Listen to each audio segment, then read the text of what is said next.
মাননীয় প্রধানমন্ত্রী শেখ হাসিনা ছাত্রদের আন্দোলনের বিরুদ্ধে বৈঠকে বসেছেন, সরাসরি যুক্ত হচ্ছি সেখানে আমার সঙ্গে।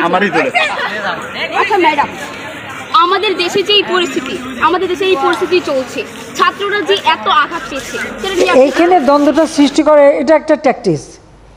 তার মানে কি মুক্তিযোদ্ধার সন্তান নাতিপুতিরা কেউ মেধাবী না, যত রাজাকারের বাচ্চারা নাতিপুতি হলো মেধাবী, তাই না?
তোমার বাপের নাতি